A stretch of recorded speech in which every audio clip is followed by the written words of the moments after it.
Hello, chat. All right. Oh. 7-5 frame and Mike's up on his butt. All right. Look at this news. Hit us with juicy leaks. You get nothing, maybe. Oh, I'm very tired, Jeff. Oh, you sound tired. Yeah, I am too. My kids kept me up all night. They just kept waking each other up and going to each other's rooms, and it was it was late. These damn kids. These damn kids. Oh.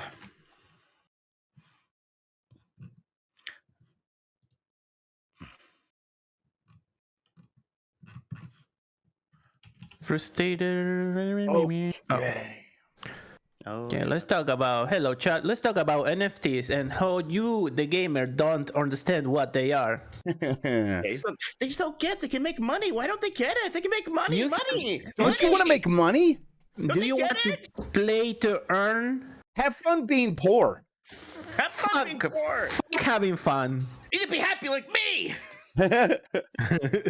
These are all real sayings that they say in the crypto community when people are skeptical. Have fun being poor. Have fun being poor. Paper hands. Paper hands. Yeah. What's the drug? I watched your movie. It's really good. Good man. What am I doing? What do you think is the preferred drug for the crypto bros? It's a crypto. What are they into? I mean, what's the one that makes you go crazy? I want to say cocaine, but cocaine is still like maybe speed, cocaine. I don't know much about drugs. I'm a good Catholic boy. They probably speed is probably it. It's like a lot of Adderall. Yeah. Well, they probably like the fact that it insinuates that you go fast by taking it. Yes, they big fans of Sonic as well. Of news. Okay. Yeah, what's Mike. Prune. We already talked about this on Nintendogs. Yep. We talked about that on Nintendogs. That's new. Seems like they added a new character to Guilty Gear Strive. I know everybody is super hype about it, especially in chat. Jeff, do you know anything about Mortal Kombat 12 here? Are we talking about that? Because I never heard about that. Yeah, it happened kind of yesterday during our event, and then a few places have been reporting this morning. I could talk about that. I missed your event. I wanted to watch it, but I wasn't. We'll talk about the Mortal Kombat 12 leak, yeah. Microsoft will reach out to you. Hey, Tom. Are you going to upload that panel you did? What's that? Are you going to upload that panel you did to the YouTubes? Yeah, I've been meaning to do it, but the kids have been a nightmare. So, yes, I'm going to do that as soon as I'm done here. It'll be on this channel, and then it will be on the podcast feed as well. And it's a conversation between me, Mike, Rachel, and Dean, kind of wrapping up our event. Cool. We have a PUBG happening tonight, 6 p.m. PST or PDT or whatever. Pacific Standard. Yeah, PST. We're PST right now. Yep. Okay. But if it's winter in America, it's standard time. I don't care. Yeah, I figured. Fair enough. I live here. I don't really care. Okay, where are we? We're making an NFT of Chef eating his child shrimps. Just murdering their shrimps. Eating all of my children's baby shrimps, yes. Yeah. Oh, man. I just didn't even think about saying it out loud when she was right here during Grubb Snacks, and she just was immediately honed in on it you shit, bastard. Yeah, you fucked up like a fucking laser. They're like, wait a second. Okay, Mike, turn on your camera when you get a moment. Just eventually. Almost done here. I just want to talk about Guilty Gear Strive. They added a combo recipe maker in the game. And it's I can't believe that shit is not in every fucking fighting game. I've been fucking around all afternoon with that. It's so good. With Mortal Kombat, there's Mike. Armageddon, let you make your own. Hey, let's go to the on-air do not disturb room, because I think it might have a better kilobits per second thing. Wait, I thought all this shit. Okay. There we go. All right. Let me check it. Yeah, this is up to the top. US Central. I thought all the okay. It might. I mean, the other one might be good too. It was coming in blurry for a second. It started clearing up, but all right. Let me get the video set up. There's Mikey. We need to get the partnership. There's Mikey. He's looking huge, everybody. So I was saying that you can like download other people's combos. Like if You wouldn't like, download a combo, would you? What do you mean? Yes, I will totally download a You still combo. need to do combos yourself? I don't understand. Yeah, no. Before you but do a combo, you have to practice- connect your video to game to the practice. internet. Yeah. You practice the combos for So it's DRM for combos. not really. I'm just being an It's asshole. more Sorry. like it's instead of like looking it up on like a spreadsheet on Google fucking documents, you had it on the game, and you had the perfect timing and everything because it's recorded on the engine, so you don't have to like figure out what's the timing. When you're reading a paper, it's like reading music, kind of, but you have to figure out the rhythm. With this, you don't. I'm ready, Jeff. Okay. Okay. Thanks, Christian. I'm out. Thank you. Bye bye. Wait, the hell I signed out? No, I didn't. All right. Okie dokie. Let's scroll up here. Let me make sure I'm on the right thing for here. Yeah, my throat's like kind of sore and a little phlegmy. Uh-oh. So, are those COVID symptoms? I did go to that Honestly, at this point, I have no idea I don't even anymore. know anymore. I'll take I a don't know test anymore. tonight. I'll find out, but I think we'll see. That looks good. You hear that? Yeah. Okay. Oh, yes. It's gonna be a flimmy episode, everybody. Sorry about that. Yeah. I've had a sinus thing Mm-hmm. for like a week and a half now. You're gonna be hearing a lot of our nose noises. Yeah, I would love to go to the doctor and just be like, "Hey, just give me antibiotics for this or something, so I can make this go away." But it's like I can't do that all the time. My dad's a doctor. That's right. That's my privilege. I'll tell you what. Of many, I have to admit. I'm sorry. Trust me, I feel guilty about it. Oh, that's good stuff. Okay. Let me tweet and then we'll get started, everybody. What have we been talking about today? What did I name this episode? Let's say we're going to talk too many games. Halo does numbers. Yeah, okay.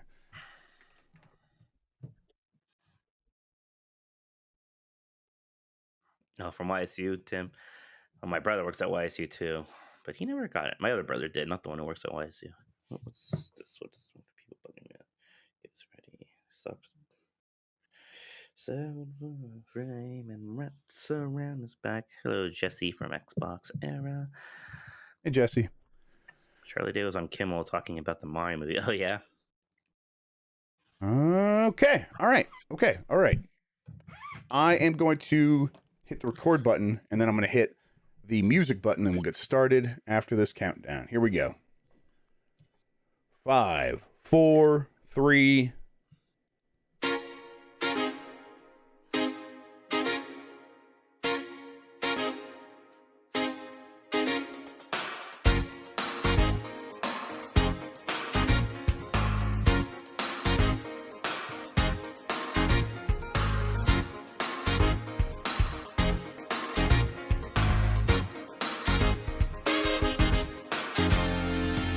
It's the internet. You're busy. Let's do this. Welcome to the GamesBeat Decides podcast. This is the podcast where we decide everything happening in the world of video games so you never have to think for yourself. I'm your host, Jeff Grubb. With me is Mike Minotti. Today's episode, we got news and games. There are too many games coming out, I've decided, Mike. It's already begun. I wanted to get Pokemon last night. Pokemon hit the eShop at 10 p.m. my time. I was like, I might go get it. And I'm like, I have too many other games to play. We could say what we're actually playing for once. It's weird how the embargoes are working out this time. Yeah. A Dying Light 2 is one. I could, if you have questions about Dying Light 2, I can answer anything about the first 10 hours. Luckily, I'm not even 10 hours in yet, so I can talk about everything I've played so far. And then Horizon Forbidden West. We just got codes for that yesterday. That's all we could say. We could show you the game title on our PlayStation, but yeah, I said I was going to do that. Yeah, I'm like, I'm actually not going to do that. I'm like, I just tweeted I was going to and then didn't. So I'm a filthy liar, Mike. You were at least honest with the people. I was honest with everybody about why I didn't want to do that. It's like, who cares? Yeah.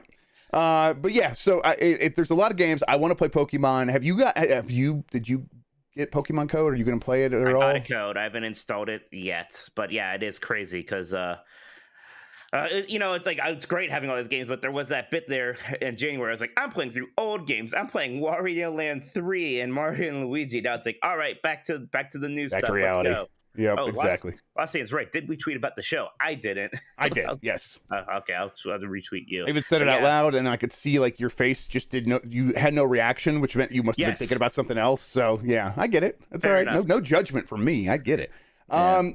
Thank you for joining the show. You can get more from Mike and me at GamesBeat.com. If you have something to share with us, email the podcast at gamespluspodcast@venturebeat.com. That's always a free way to contact us. Feel free to use that whenever you want. Thank you to Carlos Ayin, who is Insane in the Rain Music on YouTube, for the use of our theme songs. He is no longer Insane in the Rain Music on YouTube, but his videos are all still up, so definitely check those out.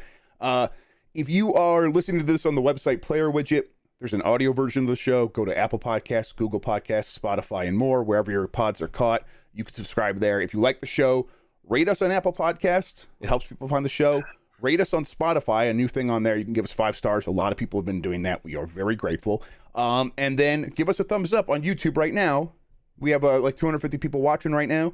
Give us a thumbs up. It helps people find the show while we're live, which is also a huge help. Of all the platforms, actually, YouTube's our biggest audience. So it definitely helps when people do that. Makes sense. We go live here all the time and whatnot. Yes. So yeah. Thank you to the mods for all their help in the chat and on the Discord. Speaking of the Discord, go to discord.gg/GameMess. Join it. Tonight we are doing a community game night. PUBG's gone free to play, so we're bringing back the PUBG family dinner. We'll be doing that live. I'll be streaming it. Mike's definitely going to play. I've committed him to it. He's going to download it even. When am I downloading this? Player Unknown's Battlegrounds. I know what it's called. For the personal computer. When it's tonight at would that be 9 p.m. your time? Oh my goodness! Oh gosh! Oh, sorry, way past your bedtime. Yeah, I was gonna play. Well, there's I thought maybe I was excited to play Pokemon and Horizon, but yeah, I listen. Me too. From 4 years ago, I did it like the first time. Great. Me too. I get it. I wanted to play those games too, but we're doing this tonight. At least peek your head in. That'd be nice. I'll peek my head in. And then I'm just sick, Jeff. I can't. Oh my God, this is not. I have to look what I have to deal with. This child. This disgusting child. We'll hop into Will Smith's games as well, and then Mike can tell him to hurt himself. I said this is an inside joke. Sorry. Game. Absolutely, I do not recall telling him to hurt himself. It's just this is a fun joke, everybody. Fun joke about the time I embarrassed Jeff in front of his game developer friend. Hey, I don't have to tell people to do the event anymore because that just happened. But it was. If you are listening to this and you saw another podcast go up on the feed around the same time, or if you're watching on YouTube later, you saw another podcast go up, that was our wrap-up podcast from our event this week. So if you wanted to get the quick version of what happened, that might be a good way of doing so. All right, Mike, I have a bunch of news, so we should probably just hop into that, right? Yeah, let's get going. Okay, Mike, there was a Final Fantasy Strangers of Paradise trailer, and we've talked about it on Twitter a little bit and everything. I just wanted to get on this podcast, have you go on the record with what is your current relationship to Final Fantasy, the Final Fantasy 1 remake, Strangers of Paradise. How are you feeling about it? Yeah, Final Fantasy or Strangers of Paradise. I think it's befuddlement now, Jeff. I think that's what's getting me. Because I understand that some people are going to be like, oh, this looks so bad it's good. That seems to be the overwhelming consensus. Everybody is on that page, and I'm the fumpy dump, right? Because I'm not, right? I'm the person who's no, this just looks bad. I don't like that it's a weird joke. And it's aesthetically a mess with horrible, bland, generic anime voice acting.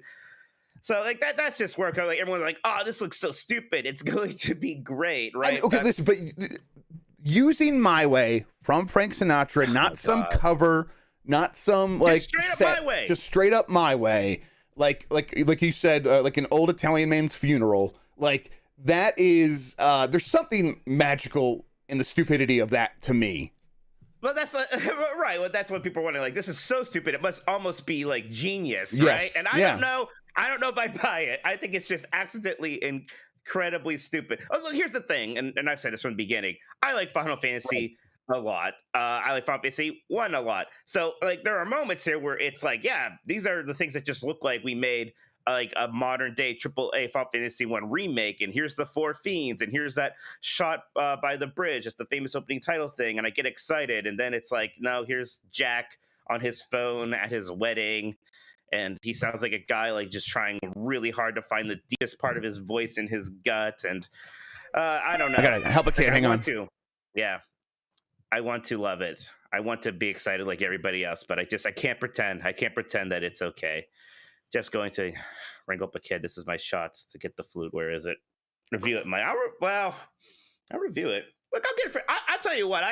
If I review it, I probably will. I imagine, honestly, I will probably like the game fine because I played the demo and the gameplay was fun.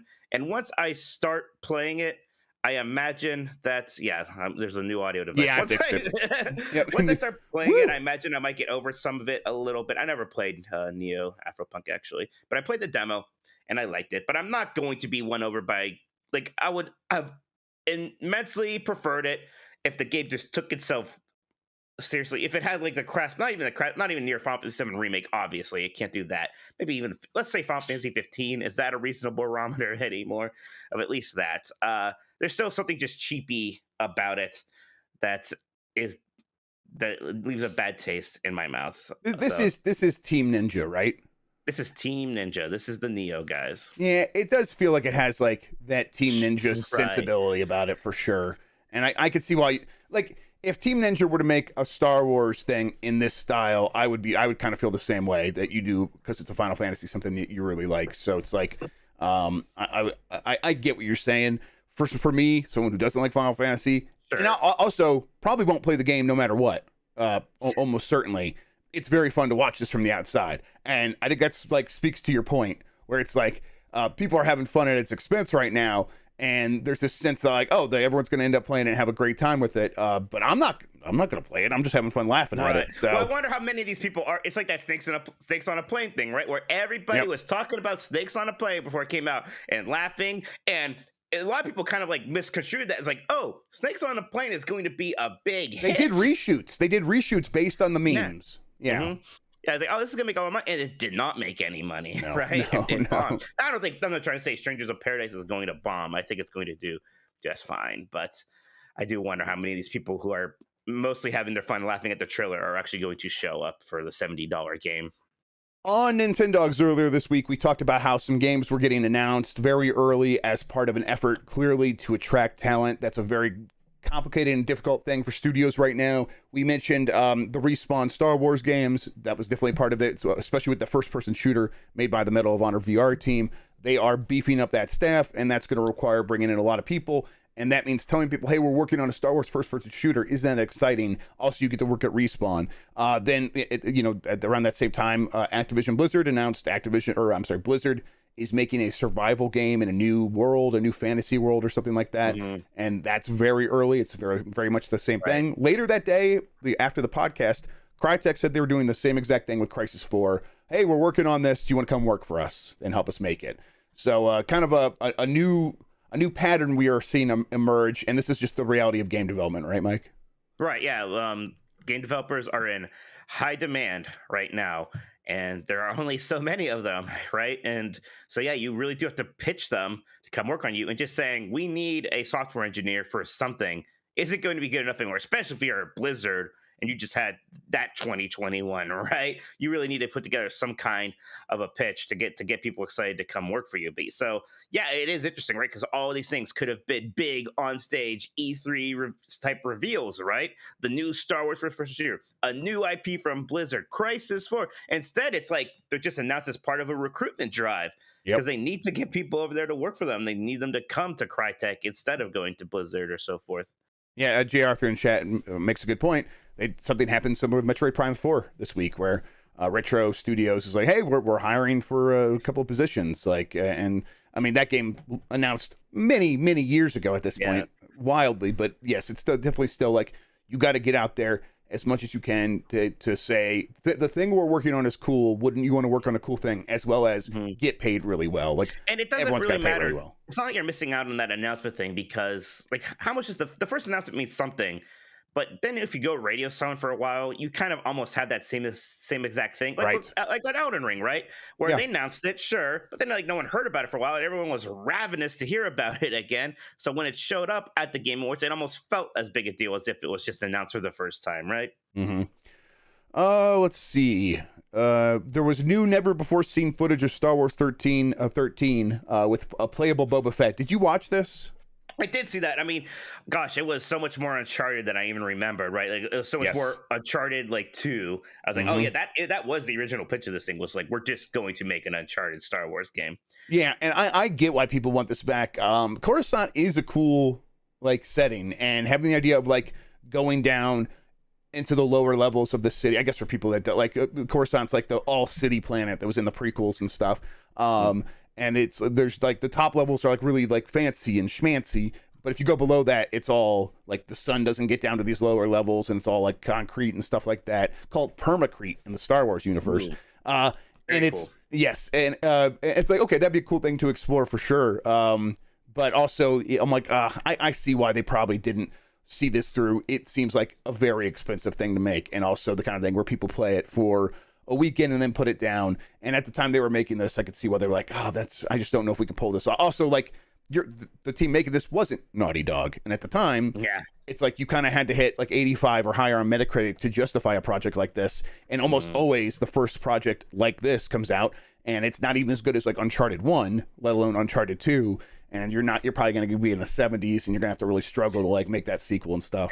And they were trying to, like, what would this would have come out like pretty early Xbox One, PlayStation 4 days, and those were kind of rough consoles. So you know, like, I'll tell you what, I'm not saying that they're gonna bring it back, but if they did bring it back, it almost would have all worked out, because I feel like we are much more ready to make that kind of game now. And you could even kind of maybe do something more interesting with it than just make it a pure Uncharted clone, or even if it was a pure Uncharted clone. We're almost so far away from one of those now that would be kind of interesting again. So you do want to, like, why not just get somebody to kind of bring that idea back? Clearly, like, people still talk about it all the time, right? I mean, I'm glad that Respawn is making like a first person shooter, like narrative campaign game or something like that. To me, that's like, that seems probably where this series should be. But maybe Star Wars 1313 can come back somewhere else. Would it be enough for you if Jedi Fallen Order 2 just has a Coruscant as one of the locations, and you go there and it is cool. Like that underworld section? Like, I guess they could pull that off, because the last game was mostly in the Outer Rim, right? But it's like, we got to go see someone in a lower. Yeah, that would be fantastic. That would be really good. I just want it to like be better than what it was in like Attack of the Clones, where it felt very much like a movie set. So yeah. Let's see.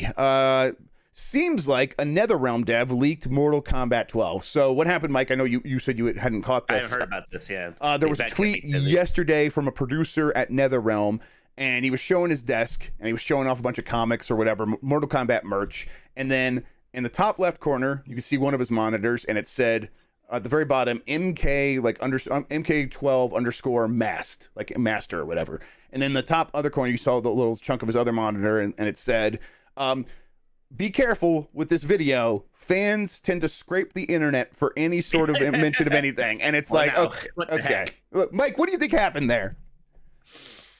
I don't know. Oh, look, either it was actually an accident, or they're being super coy about this. He deleted it 10 minutes later. I definitely think it was a deliberate thing to tease fans. Now, they've been known to troll at NetherRealm. I mean, Ed Boon himself is someone who has done that a lot. But I think this is kind of in line with what I've said before. They're working on Mortal Kombat 12 because making another Injustice right now didn't make a lot of sense with the concerns about where NetherRealm might end up and having to worry about having those licenses transfer or whatever. So, and Mortal Kombat 12 also is going to be a follow-up to a game that sold like tens, like I think like 11, 12 million copies or something like that. So it's a successor to a hugely successful game. Of course, we're getting another one. So not too surprised by that. I imagine though, we are probably going to see this game here pretty soon. It's probably not too long before we actually get our eyes on this. Yeah, I'm really curious about 12, because in Mortal Kombat's past, it seems like they do three of a certain kind of Mortal Kombat, then they kind of have to do something new, right? Like we had 1, 2, 3, then 4 kind of didn't do very well, and then you had Deadly Alliance, Deception, Armageddon, pretty similar, and then again, as another weird outlier, you had Mortal Kombat versus DC, and then you had the reboots 10 and 11. So it's like, are they just going to try to make like a 12 that is just a straight up sequel to 11? Are we going to get another one of those weird every 4 game bad outlier ones, or right? Possible. Do something interesting here. I wonder if it really is just going to be Mortal Kombat 11 2. And Mortal Kombat 11 was was basically Mortal Kombat, the reboot too, and like that worked out well because those games were so good. There's such a strong foundation there, and I think like Mortal Kombat 11 is the best selling Mortal Kombat game, right? I think like it's the best selling non-Smash Brothers fighting game. Period. Yes, yeah, it did incredibly well. So I think they probably feel okay. Just doing another one. Time. I think they're just doing another one. I think they're just doing another one. Yacht Club Games presents, which is one of their sort of like, Yacht Club directs or whatever. It's coming up on February 1st, and it's going to be at 2 p.m. Pacific time that day. And they said they have huge announcements that include 2 non-Shovel Knight games that are in development. It's going to be happening on G4. I thought that part was interesting. Like, of course, like G4 is going to be like trying to fill the gap left by E3, just like Jeff Keighley. So there's going to be competitors for these events, and yeah, we're starting to see that. So on G4 on that day, we'll get some news from Yacht Club. I mean, you and I are both big fans of Yacht Club. Do you have any hope for this? God. Well, we know they're working on a 3D platformer, so I imagine that's one of the things we're going to see. Part of me is almost disappointed that there's like a second non-Shovel Knight game. I almost would have rather the second project be Shovel Knight 2, right? Yes, I agree. So I have no idea what that other second thing might be, but it must be smaller. Like the 3D platformer must obviously be kind of like the big thing right now, and then maybe there's something a little like something on the scale of a Pocket Dungeon or Dig or what have you. Dig still isn't out yet, so we might see that. I know Pocket Dungeon just came out. I forget when Dig is coming out, but yeah, mostly I want to see that 3D platformer, see what that looks like, because if they could do for that like what they did with 2D platformers, that would be incredible. Last of these kind of random stories, and then we'll get some platform news. Ubisoft said about the Ubisoft NFT debacle that they, meaning the players, don't get it. And it definitely seemed like he's like, oh, they're just like they're being resistant because they don't understand it. Is the kind of the same thing we've heard about this always, right? He said like, well, all they see right now is NFTs for speculation and like for bad Twitter profiles or something right now. Which, to be fair, is like exactly 100% all that they have been. But it is basically, and there's so much of this from the executive level, and maybe there's just something inherent about caring a bit too much about money when you're an executive. But like they just don't get it. They can make money. Why don't they want to own this? They could make, what's wrong? They don't. They just don't. They must just not understand. Yeah, that's right. And he said like just must not get it. They don't get how it's good for them. And it's like, okay. So of course, the most of the criticism against this stuff is that they very specifically do not want video games to turn into a speculative market, and they believe that would ruin things. And it feels like maybe Ubisoft doesn't get it. Mike is kind of how I feel about it. I think that's absolutely true. I'll tell you what, Ubisoft's going to be in a pretty interesting place the next couple of years here. Depending on how this whole NFT initiative goes and this rebooting Assassin's Creed as a live service thing goes, it's going to be interesting to see. They're making big choices. Is kind of feels like the generous way of putting it, right? Right. Oh, and they have big license games coming out in a time where it seems like a lot of people are getting away from that. They have a big Avatar game, a big Star Wars game. Like, what if the Avatar is like another Avengers situation, right? I always forget about that Avatar game. That exists. So interesting times for Ubisoft ahead. It'd be hilarious if NFTs were an Avatar. That would be so funny. Yes. Holy shit. The giant mega movie about environmentalism. Right? Like, it was already so weird. Now let's just throw NFTs in there. Why not? Yep. Oh my God, that would be funny. All right, we got some Xbox news. Microsoft reported their financial results for the last quarter, and the total gaming revenue was up 17.7% year over year. Gaming revenue was up quarter over quarter 8%. Content and service revenue up 8.8% year over year. So that's like the video games and people subscribing to services and taking money from third party companies like Fortnite and taking 30% of the microtransactions of that stuff. So that stuff was up. And then content and service was up 10% over quarter two. Hardware revenue was up 63.3% year over year. I suppose that, I guess that means that they had more Xboxes this quarter than they did. I guess maybe that's because there was no Xbox Series X in October of last year. So I guess that makes sense. There's like a whole month where that comparison just wouldn't work out very well. So of course that was up year over year. And then hardware sales were up 4% over Q2. And I'm almost certain that's just all like they just had a little bit more Xbox Series X's and S's during the holiday than they would have had over the fall and the summer. And then some gaming numbers. We've been waiting for these numbers out of Halo Infinite. For comparison, Forza Horizon 5 has had over 18 million players. Now that's people who got it through Game Pass or bought the game. And that game did very well. Halo Infinite has had 20 million players. A little bit of an advantage for Halo Infinite because its multiplayer is just a free-to-play download content, right? So right. I mean, and they're talking about this is the biggest launch for Halo game ever, and I mean, of course it is. It better be, right? Yeah, it's Game Pass, and also like half of it is the most important half really is free to play. So of course it is. But even still, that's a very good number. That's a lot. Yes, it is. It's like their strategy is at least working the way that it needs to work to justify the whole thing. So, and clearly all the numbers are going up, which is what you want in a video game. Microsoft will reach out to inactive subscription users globally due to a UK government investigation. This is something where, like, we have to see in Europe, they're a little bit more stringent about the rules and making sure that consumers are protected. And if you subscribe to something and forget about it and don't use it, you know, they could just ignore that and let you keep charging you. But Microsoft's going to try to remind you, say, hey, you're subscribed to this. And they're going to remind you across the world, even if this is just a UK rule. So it's kind of a nice thing to see. If people are just forgetting about subscriptions, that happens to me all the time at this point, where I just forget I subscribe to something. I think this is a common thing with everybody. And then according to some schmuck named Jeff Grubb, Xbox will publish a Monster Hunter-like game from Certain Affinity. Any interest in this, Mike?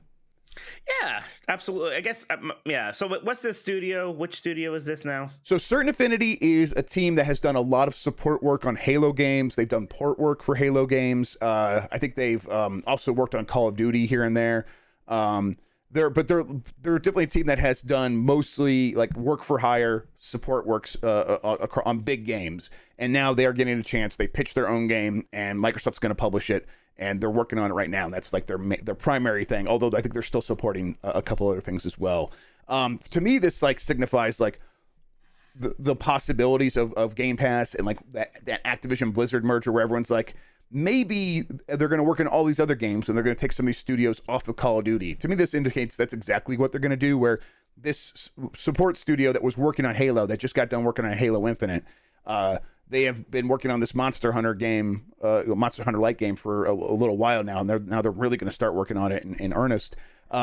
It's like if you have an idea that is appealing, that fits with Game Pass or whatever, Microsoft's going to greenlight it more than likely, rather than just keeping you working support on a bigger game. They want variety, so this is pretty exciting to me, and I think that's a good idea. It fits with that audience because they've done a lot of like Left 4 Deads. It'd be nice to get a multiplayer co-op game that wasn't Left 4 Dead, right? Yes. I think that I could go for another Monster Hunter instead for another Left 4 Dead. And my big question, what's the aesthetic going to be here? Because one thing Monster Hunter's done really well lately is like focusing on an aesthetic and just absolutely nailing it. Even if it's on Switch, it like looks really appealing because it's so well centered on like a central idea. So I wonder what the vibe is going to be like for whatever they're doing here. Jez in chat with a super chat says they're also making a new mode for Halo Infinite. And that's true. They're also making a new mode for Halo Infinite. So they're still doing that support work. And that's, I think. What new mode? Jez in his reporting said he thought it could be a battle royale or something completely different. But it's like the chances of it being like something along those lines seems pretty high. Jez also sent in a bunch of shrimp with another super chat. So thank you. That has so many meanings now because it's also like, Jez always does it. It's like, oh, Jeff Grubb knows something, and it has something to do with the shrimp emoji, and he's always just trolling me. But then also, I did eat my children's baby shrimps, so your children's baby shrimps. They were already. It's not like you like showed them. Hey, you go explain that to them. You go explain that. I will. My wife's big fan. My wife is like, just give him one. Teach your kids about death in the food chain. My wife's just like, just give him one. I'm like, I don't want to find like a rotted shrimp in my house like 2 months from now. Like, absolutely, that's a terrible idea. Give them one. Yes, yeah. I did not. No, I just ate them. Yummy. Sorry, Mrs. Grubb. Sorry. Right. I'll tell you what. I know it's like some people are like, oh, battle royale. I would actually be really into a battle royale with Halo Infinite's mechanics. Hey, they already have the map. Like they already have the map. You just take a section of that map and you go to town. It's already ready to go. You just give everybody the grappling hook. Is that just is that still something you need to find? Maybe it's something you need to give everyone the grappling hook. I think just give it to everyone. Yeah. I hope. All right, I'm like getting excited about that idea. A new mode for Halo Infinite would go a long way. That game is very good. We have a lot of fun every time we play it, but it's like a new mode would be great. Yep. PlayStation. Here's some PlayStation news. They're going to get at least 3 more Call of Duties, and this is according to Jason Schreier on Bloomberg and a couple other reports out there. I think Tom Henderson, who's in chat, has said some stuff about Warzone 2 and stuff like that. That's going to be one of those PlayStation Call of Duties that's definitely still going to come, as well as Modern Warfare 2 this year, and then the next Call of Duty in 2023 after Modern Warfare 2. After those 3, though. Sorry. It's just because after those 3, we don't know what's going to happen next. So what were you going to say, Mike? What's Warzone 2? I mean, are they not? Is it a big update to Warzone, or is it actually like as big a break from Blackout to Warzone? Right? Like, why would you do that now if Warzone's so popular? I don't know as much as I think Tom might know, but my understanding is that it's like, yes, it's kind of a big break. I don't know if it's as much of a break from Blackout, right, to Warzone, but I think it is going to be the follow-up, like a successor. I agree that it's weird, right, because Warzone definitely seems like primed to just be Call of Duty free-to-play for years and years and years. And I don't necessarily know why you shift from one to the other unless there's some tech reason. Maybe it's because you can make Warzone 2.0 completely current gen. And Tom Henderson just clarified in chat, it would be a clean slate. Does that mean not even carrying over your cosmetics, right? Because people spend a lot of money on Warzone. Well, in the metaverse, Mike, you have to understand. They solved this problem. Yeah, but people are spending $20 on skins in Warzone. So you're right. That is, I would imagine that stuff's got to carry over. That can't be that hard to. Again, you don't. To be clear, you don't need the blockchain to do that. They could easily do that just fine. Oh, yeah, AJ, my brother, is like you can decouple it from Modern Warfare 1 more. You can make it even more standalone than it is right now, right? That's a very good point. Yeah, because they're still in that awkward position where like you are often launching an older version of Call of Duty to play this thing. And they probably need to make that clean break eventually. In chat, Tom Henderson says, no carrying over cosmetics. It seems old Warzone will stay as Legacy Warzone. I wonder how that will go over. Yeah. But, I get my $20 Bruce Willis skin from whatchamacallit, from Nakatomi Plaza. That's got to come. That's got to come. I imagine though, like this will be the Warzone 2 will be the one like, okay, this one from the very beginning, we're setting this up to be a forever thing, right? But the first Warzone, they weren't super sure how well it was going to do. It could have just been like Blackout where it only lasted for a year or two, but now, all right, that's interesting. But yeah, so I mean, is this so? We always knew that they were going to have to uphold their obligations to Sony. Is this covering obligations, or is this going past that? You think? Well, I think these are obligations. To me, these all sound like we have. There are already contracts in place involving spending on marketing and stuff like that, and we're just gonna at least do that. And also, there's probably just stuff in motion. It's probably just has enough momentum, and also like Warzone 2 could come out before like the deal closes. So. Mm-hmm. Or close enough to the deal closing that it's not worth derailing. But I guess I'm a little bit surprised now because like I've gone back and forth. Like I've definitely said like, oh, Call of Duty could really be exclusive. It could be like them turning up the heat on PlayStation. But it's easy to see like Call of Duty just going completely the Minecraft route and being on PlayStation forever. But it's like the fact that there's like, well, the next 3 for sure, but after that, who knows? I'm kind of surprised that we're kind of already hearing that that's the case. Right. But yeah, I guess like that could just be like the obligations are in place, and then after that we haven't decided because we don't run Activision yet. And once we do, we'll just make the one decision and go forward. If you don't have to decide yet, why make that decision? 3 years is a long way away. You're right. Mike, here's a big one for you. A new update for Destruction All-Stars, maybe hints at a free-to-play future for that game. How excited are you? No, excited. Finally, let's do it. Destruction. I'd rather play Destruction All-Stars than PUBG. So. Oh my god, you motherfucker.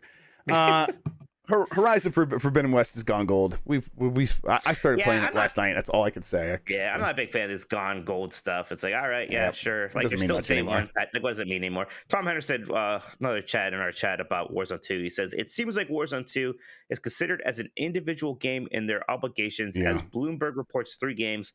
Warzone integrations are never considered new games. So it kind of speaks to it being that standalone thing and being part of a marketing thing with Sony. So yeah, that makes sense. Okay.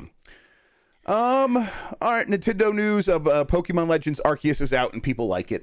Yeah, I'm excited to get around to playing it. I don't know when I'm gonna have time because like there are like review games happening now that I'm not reviewing this one, so it's like, yeah. But it would be nice to try a Pokemon game that's so different. I guess this one kind of caught me out of nowhere, where it was like I feel like we were doing our draft for the fantasy critic thing, and this is a game that people were like often considering like maybe like picking against as like their counter pick, like oh it could be bad, and that was the common wisdom just a couple of weeks ago, and now here we are, it's out, people are playing it, people seem to really love it. So are you surprised by the reaction at all, or is it just like, hey, Game Freak delivered? I mean, I always knew it could go this way, right? So I'm not surprised. I guess I'm more happy. I'm more happy people seem to be liking it. So I'm pretty excited to jump in. It's been so long since I've been excited to start a new Pokemon game. The last few ones, it's like, all right, it's like that Grand Theft Auto meme, right? Here we go again, right? Even the remake recently, Diamond and Pearl. I don't think I got to the first gym leader. I was like, yeah, tell you what, this sure is Pokemon again. Yep. I want to say a little bit. I know IGN is, every time a game comes out, there's somebody that people get mad about, and now people are mad at IGN because they gave it a 7 out of 10. Like, guys, let's not. Yeah. You know? I mean, come on. I feel like a 7 out of 10 is going to be a lot of people's reaction to the game. Like, that's going to be totally fair. There's going to be a lot of people who are like, yeah, this is good, not great. And that's exactly what a 7 out of 10 means at IGN. So, right. I just thought I'd be frustrated if I was at IGN, because I remember when so long it was they give everything too high of a score. Now it's like, you gave something a 7 out of 10 that came out today. So why so low? It was always a thing too. It was like they like these two counter ideas existed, and people said let's just not. I think Mike is right. So there's some delays. Rumbleverse has been delayed to an unknown date. It was supposed to come out in like 2 weeks ish. Rumbleverse, of course, is that wrestling battle royale game where instead of guns, you get like different wrestling moves, so you could drop elbows on people and suplex them and throw them off buildings and stuff. I was very excited to play this. They did a test, and they said the test went pretty good, but they're like, we want to make it as good as possible, so they're delaying it to an unknown date. I mean, good for them. I'm looking forward to playing it, though. Yeah, there's something there, so hopefully, you need to come out strong. Oh, yeah, just another PUBG ripoff. Evil Dead delayed to May 13th. I'm not surprised, just based on like, it feels like that game has had every time we see it, it's like, oh yeah, I get it, but it's like it still looks kind of rough, so I'm not too surprised to hear it's getting a little bit more time. Here's our Bobby Kotick is still a shit segment. Raven QA strike has ended after the group voted to unionize. I think like 76% or something like that voted to unionize. Raven is trying to split up the union. They want to put people in different departments and stuff. But by that it means like taking the QA testers and integrating them into the team. So it's not like a QA group that is going to unionize. Now they kind of have to unionize all of Raven, and that is the very much the reasoning that Activision is using for not approving the union and not recognizing it. They're like, we believe that all of Raven should have to unionize, and we'll recognize that. We're cool. We're being cool. Really, this does seem like a union busting method. Sure, though. It seems like they suddenly moved the goalposts at the yes, we got a PR release from Raven about this, saying, hey, we're doing this move. We're going to integrate them in the team. It's really great for everybody. And it's like, oh, right. It's like never talked to us this way. Get you, because integrating into the teams can be a good thing like that. But the timing is like, obviously we know why this is probably happening right now. Yeah, and it's like the threat of the union though caused them to integrate into the team. So at the very least, that union is already producing good results for them, right? So it's like it's already moving them towards the direction they want to be moved towards. Now, the next step is they have submitted the unionization paperwork to the National Labor Board vote, which is a government regulatory board that will then either decide to recognize recognize the union or not, and that's kind of the next steps. They're kind of waiting to see what's going to happen there, and that the NLBV can sort of decide that it's a union whether or not Activision recognizes it or not. Right. So, yep. Just gotta see what happens next. Man, chat just reminded me how Jeff Grisman got so much shit for giving Twilight Princess an 8.8 back in the day. So I guess we made some progress, but that was a thing. Everyone was furious. Like, how dare you give a Zelda game below a 9? It's owed that much. Yeah. And these days, like, who would really like the vast majority of people would be like, yeah, Twilight Princess is probably just an 8, right? Not even an 8.8, just an 8. What was the Too Much Water one? Was that Too Much Water was Gosh, yeah. Which one was that even? Probably fair though. It probably was too much water. Probably was too much water. It was also taken out of context. I can't remember what game that was about, but everyone screams that now, and it's and there was a Mario Kart that got like a 7.6 or something like that, right? Oh, no. Maybe it was like I can't remember. It's the Pokemon Gen 3 remakes. Those games do have a lot of alpha. Fucking water. People got mad about the review score for a remake of the third generation Pokemon games. Who could have guessed? Yeah. Well, it probably really hurt sales for those games, Jeff. All the 8-year-olds are like, well, they're still, hurting Game Freak and Nintendo. How dare you? All right, let's see. We got some numbers here. Capcom had another record profit for its Q3. It had 6 million games sold, 80% of which were digital. Resident Evil Village sold 850,000 copies in Q3 alone. It came out earlier in the year. And Resident Evil 7 has sold more than 1 million units for the 6th fiscal year in a row. Yeah. That is that's just where they're at with Resident Evil, where it's just like these games are going to keep selling, I think. So yeah, good for Capcom. Found legs. And I bet Resident Evil 9 will not be coming out soon enough for them. Mike, I looked into it. They said we don't care about Mega Man anymore, so I'm sorry about that. Well, well, at least they can't come out and ruin Mega Man, I guess. They can leave the memories there you go. Alone. There you go. I'll look at the price. Look, Jeff, there's a lot of Mega Man games out already. That's kind of the nice thing about it. Like, I would like it if they made more Mega Man games. I already do have a lot of them. So. That's true. Yes, you got it. I forget how many Mega Man games there, because it's like, oh yeah, there's Mega Man and Mega Man X, and then there's Mega Man ZX, and there's Zero, ZX, Legends, Battle Network, Pegasus, Mega Man Extreme. There's a bunch of Game Boy. Yeah, there's plenty of Mega Man games for me to go play. There's Mega Man Hentai. Play Legends. There's Mega Man Hentai. Probably, I assume that's a thing. I don't know. Who would it even be of? Maybe it's all yaoi. Is that a thing? Yaoi? Yes. Yeah, I'm sure it is all. It's a yaoi. I assume it's pronounced yaoi. Yes, yaoi. It's like yaoi. Yeah, you're ripping off the Band-Aid and get the hair. Yes, exactly. It's a good podcast that we do, Mike. I tell you what, I can see why we're so successful. We're owed it, just like Zelda. Right? At least a 9.0. Yeah, I need to give us below 5 stars. I will come for you. Epic's first party was generated 540 million and 300 million, so 840 million in total through the Epic Games Store. They gave away 89 free games. They said that's worth over $2,000 over the last year. Rainbow Six Extraction has over 3 million players in its first week. That game's on Game Pass, so it's one of those games. It's you kind of better hit those numbers really soon, or else you're in trouble. But that's still good.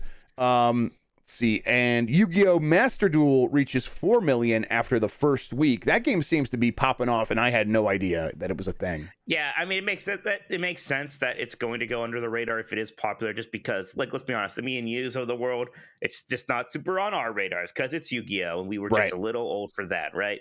We have our biases. Oh, no, I mean, we're game journalists. We're perfect, and we can flip our brains off and have no biases. That's right. We are the model of objectivity. That's right. We invented it. That's what we give you guys the hard truth. We tell you when there's too much water, even when you don't want to hear it. And that's right. 10 years later, you'll understand why we had. You'll get it. We're just teaching you a lesson. You'll get it. Release dates, according to the Warner Media Chief Executive Officer, Hogwarts Legacy and Gotham Knights are still on track for 2022. We're early in 2022. This makes sense that you could say this and mean it. I guess, I mean, it's easier to imagine for Gotham Knights. Gosh, we have not seen much about Hogwarts Legacy. Now, part of that may just be because, they're chilling a bit with that. But they've been going full steam ahead with, other Harry Potter things. They had that game show. They're doing that anniversary thing. So it's not it's we need to not talk about Harry Potter. They're clearly still talking about Harry Potter. And that anniversary had very much a vibe of, we're going to celebrate it. We don't care what people say. Right. It's okay, we get it. Please, some of us just have complicated feelings. I'm sorry that I'm capable of holding 2 thoughts in my head at the same time. That's just happening. So yeah, we'll see. It's going to be very interesting to see what that game looks like. Just some quick acquisition news. A Saudi-based group bought ESL, which is the esports league, for $1 billion. That seems inevitable, that sort of thing, where esports is trying to find its footing, find out where it belongs. And it's not too surprising that Saudi Arabia, which is very much trying to diversify its economy, is looking for ways to bring in other things. It might not become an esports hub, instead of just an oil based economy. Sure. I got all the wrestling now. They can just put, you can do Royal Rumble or whatever, then you can have a Counter-Strike tournament. Exactly. Nvidia's acquisition of ARM could fall through, according to insiders. This seems kind of inevitable at this point, not just because of regulation. So Nvidia, everyone knows, big maker of GPUs. They make the graphics chips and the chips inside of the Switch, things like that. ARM designs basically all mobile processors for most like major mobile devices. Like the chip inside of your Android phone is an ARM based chip. So is the phone, or the chip inside your iPhone, things like that.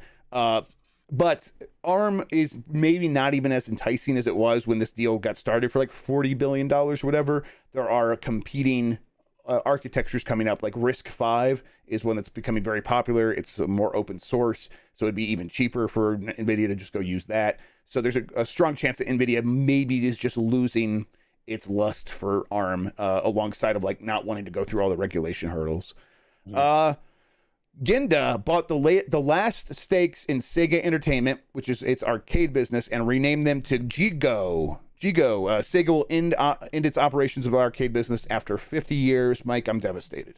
Yeah, I mean, it hasn't been around in the U.S. for a little bit here now. They've been closing a lot of their Japan stuff or transitioning from it. So this is basically just they're not going to be in charge of the last of their Japan holdings now. It is sad because Sega has such an amazing arcade business for a long time. If you've ever been to a GameWorks in the U.S., they were incredible. There was a big Sega arcade at the Luxor Hotel in Las Vegas when I went there as a kid. So that was fun. But I mean, look, it is what it is. Arcades were already clearly not doing well. Then the pandemic came along, and that just absolutely kicked that industry while it was down. Someone in my DMs today said, does this make them more streamlined to be acquired? I was like, I don't think that's what this is, but yes, it does help, I guess, that a little bit. I mean, it kind of does. Like I was trying to talk to my friend because he was like, Sony should buy Konami, and I was trying to explain to him, well, if you buy Konami, you're buying a lot of like arcade and health club businesses and stuff like that. And why would you want those? How do those help you grow as a company? Right? They bring in a revenue stream, but not one you can grow very easily.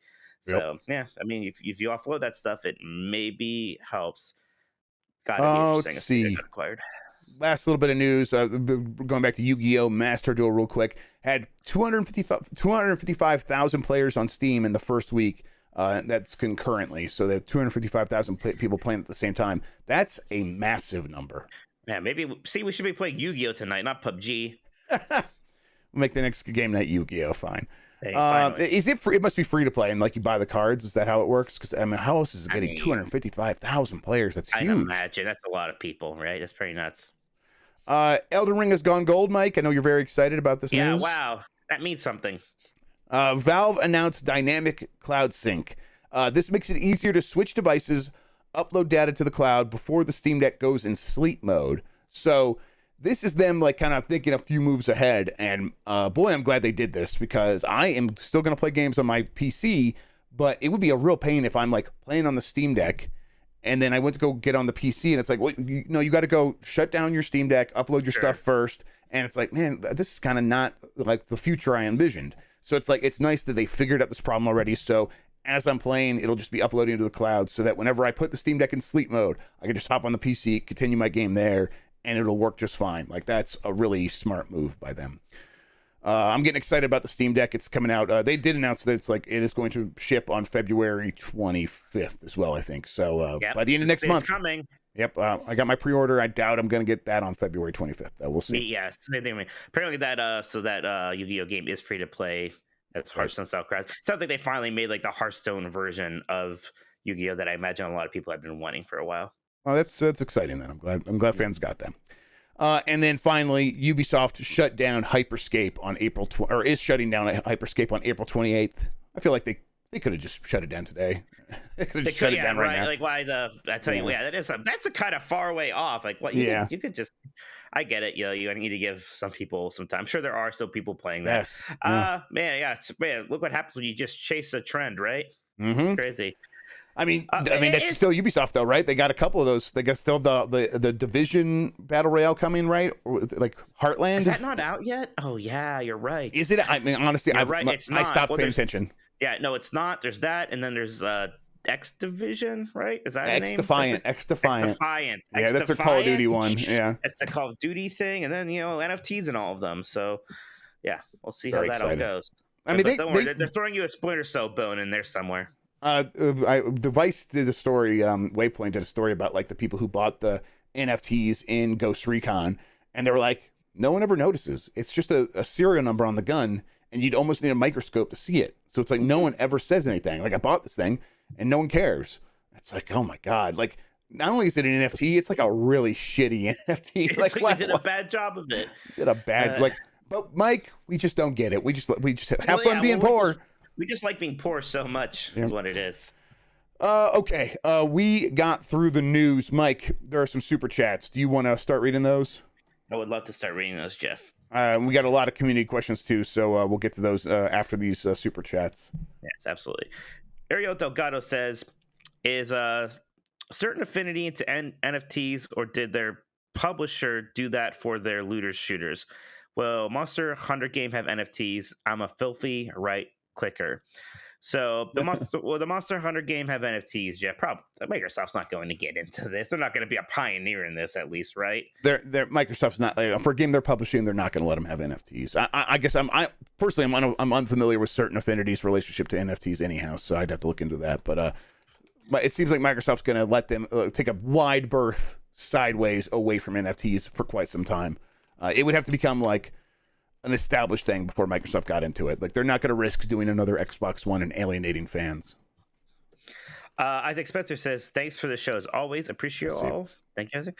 Radu Perico Tagana says, think the Kinect would have a shot in this new Game Pass plus pandemic economy.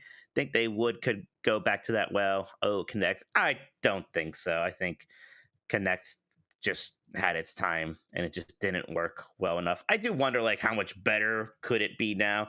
And who knows, maybe in like 10 years somebody's going to try to do that camera thing again. They'll be, look, this technology is so much better now, right? Like, there's gonna be something here. I do hope that we recognize that just because we had that doesn't mean that we need to try to integrate that into a Halo game or whatever. Right. We need to make that was a Fable game mistake with this technology, right? Right. Like, you could put like the latest iPhone up in front of your TV pointed at you, and it would basically be as good and probably much better than a Kinect in terms of like tracking you with all its like LiDAR stuff or whatever. But like, even that, like, think about, like, would you during a game want to go sit your phone down in front of your TV and point it at you to play it? Like, I'd do it once and that would be it. So it's like, even if it was that simple, I just don't think it's going to happen again like that. Not really. No. It's Identical says, my girlfriend and I are going to get Arby's this Sunday for the first time in our life. What do we get to make us addicted? We eat anything and have no food allergies. I mean, I think a classic roast beef sandwich is good. If you want some cheese sauce, get a beef and cheddar. But look, just make sure you get something with roast beef and get some curly fries and get some Arby's sauce, and you'll have a good time.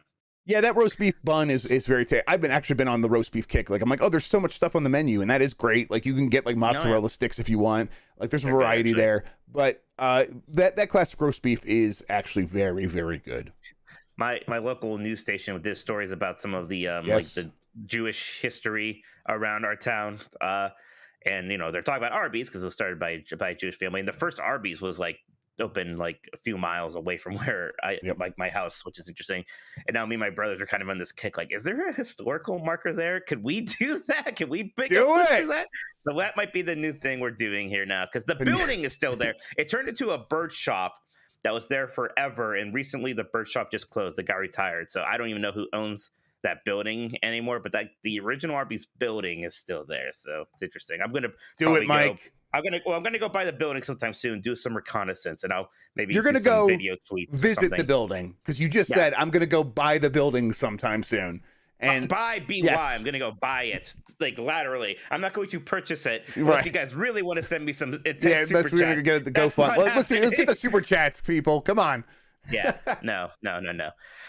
Ariel Delgado says, I'm anti-NFT, doesn't belong in gaming, and they're harmful to efforts of the environment. Also, Strangers of Paradise is greater than Final Fantasy VII Remake. Well, that's just ridiculous. You're only half right on that one.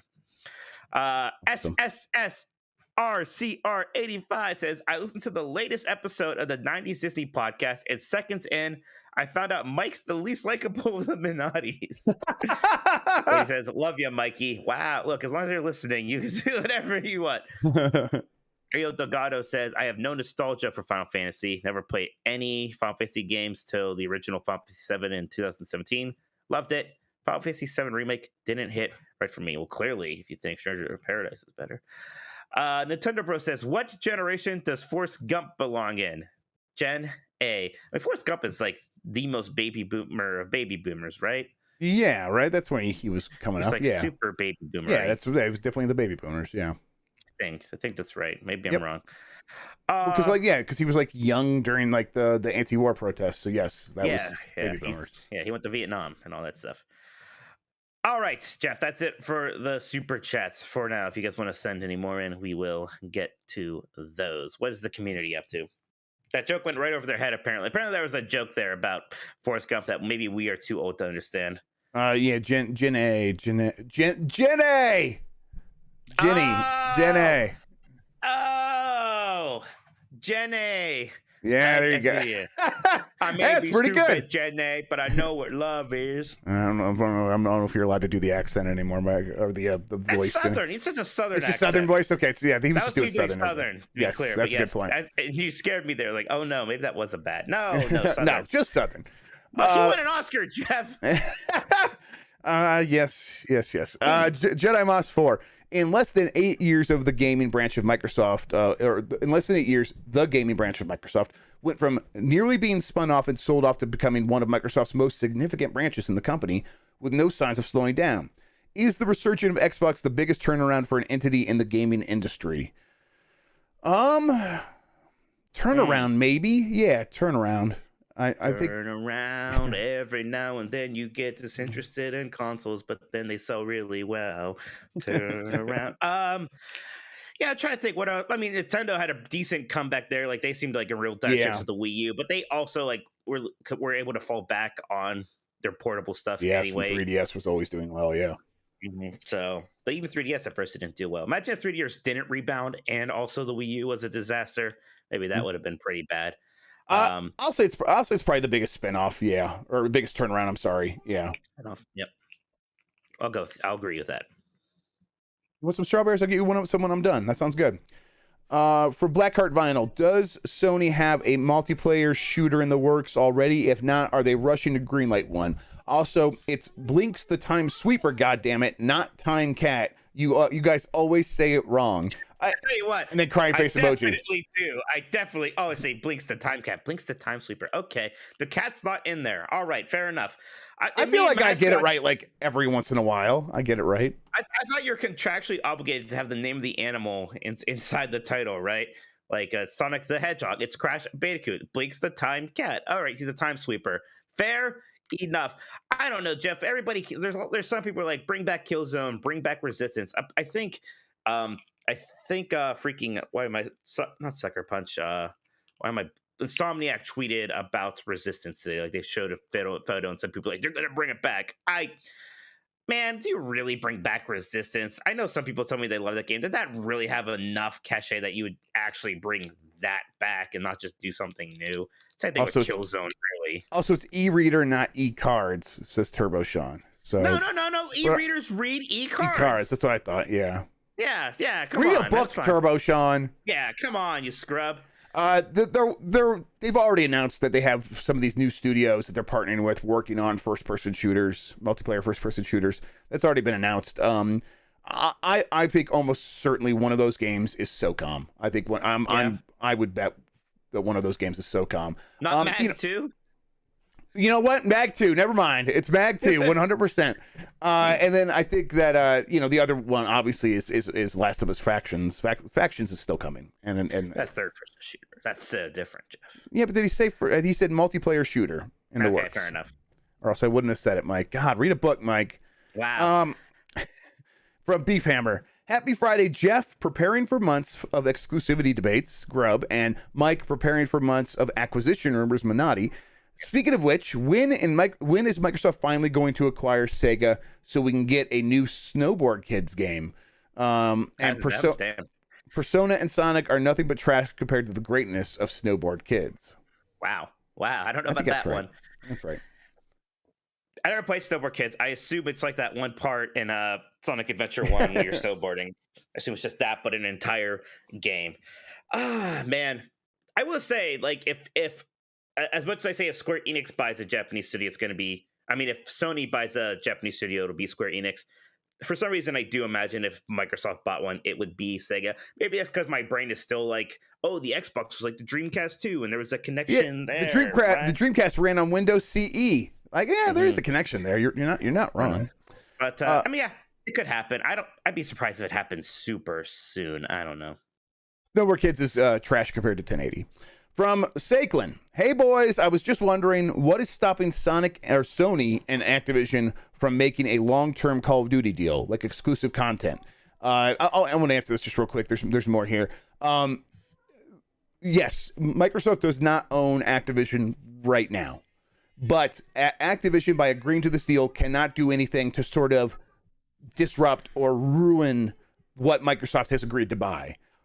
They need to kind of just keep doing business as they were doing it before, and not like they couldn't suddenly just go sell off one of their studios at this point. That would be against like the agreement that they've entered into, and they would be at risk of owing Microsoft more money or taking less money on the end or whatever. Yes, they would probably be prohibited from making a deal like that now.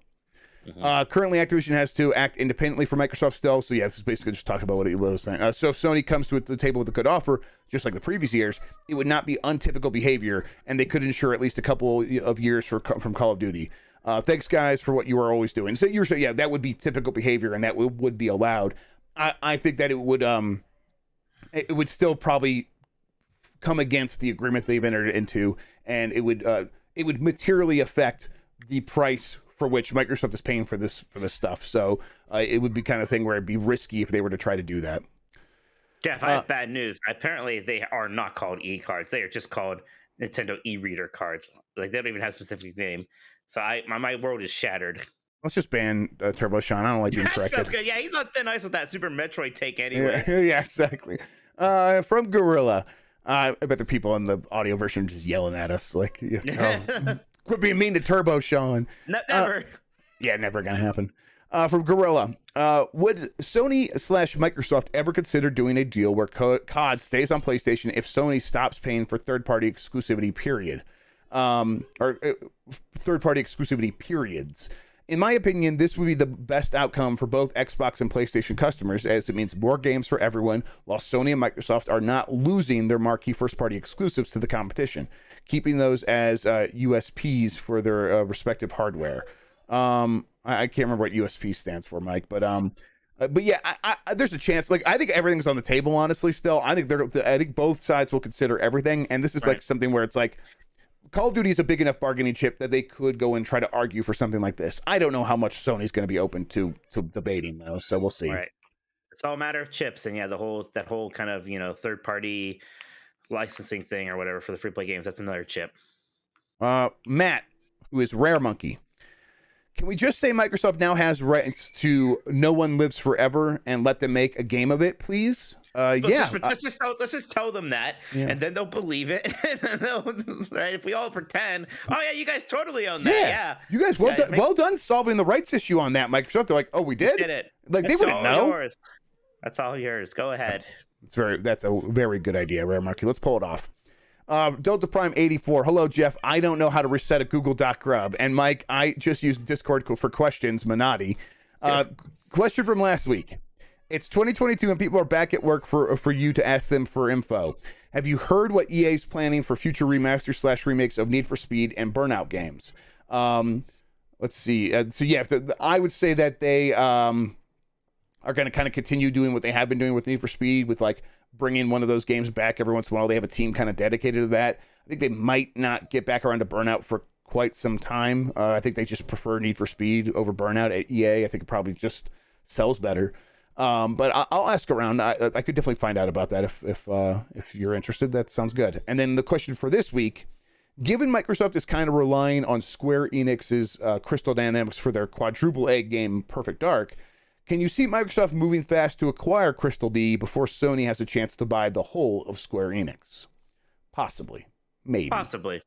You know, the deal is in place, right? The contract's in place, so even if Sony buys it, you know, Sony would probably have to honor the agreement, because if they didn't, Microsoft would be like, well, now we're not going to honor ours. Right. But, I mean, if Square Enix thought that maybe they could be bought wholesale, why would you start selling off a significant portion of yourself like that individually?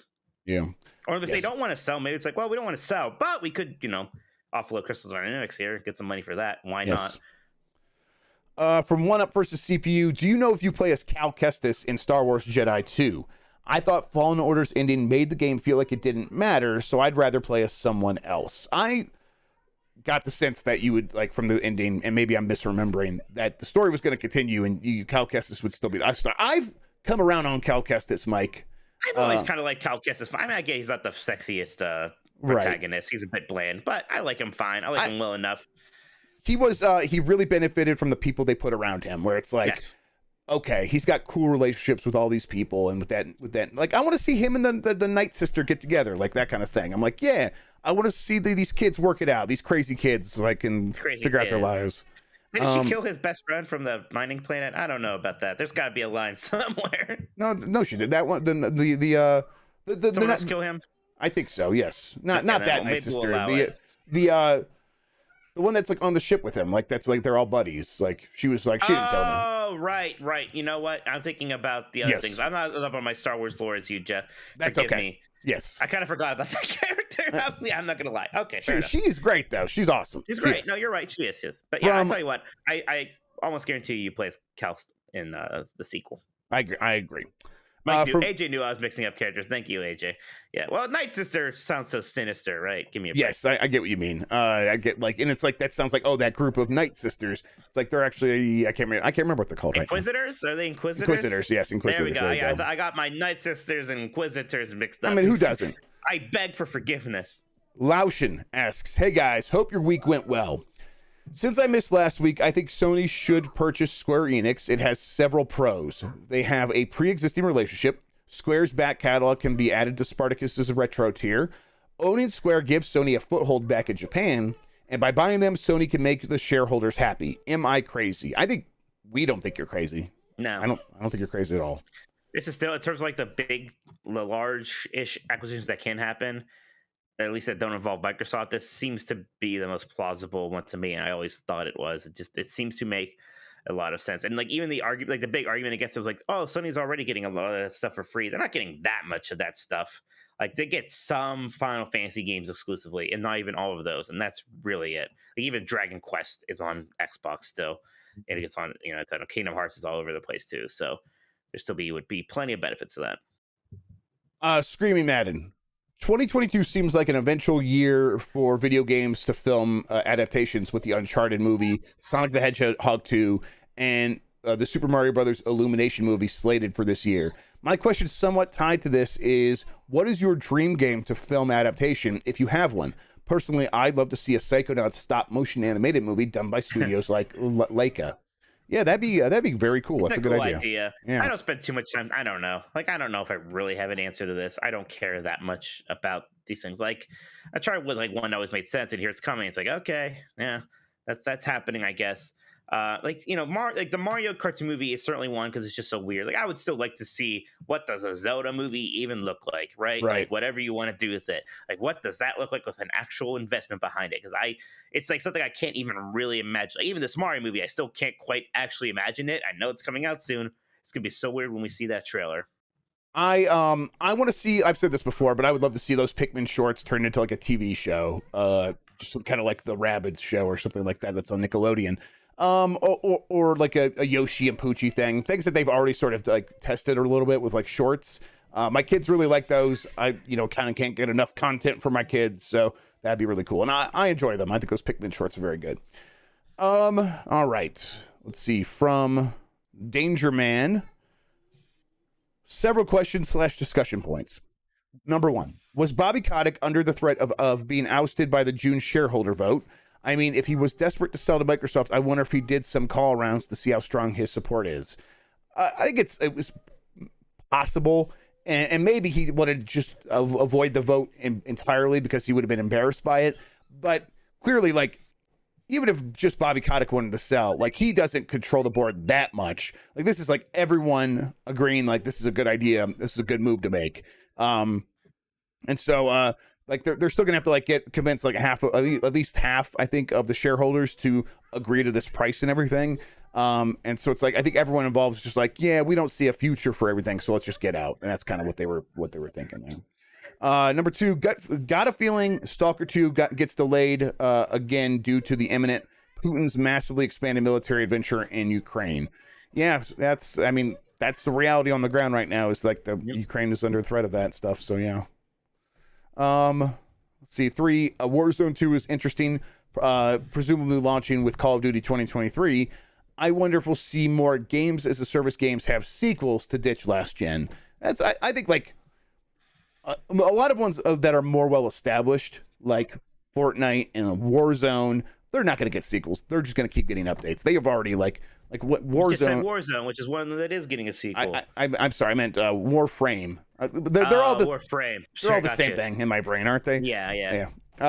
Yes. So I just think like something like that is going to like they've already established a model of getting updates over a long period of time. Their audience is used to it. They keep growing. Like Warframe keeps getting bigger and bigger.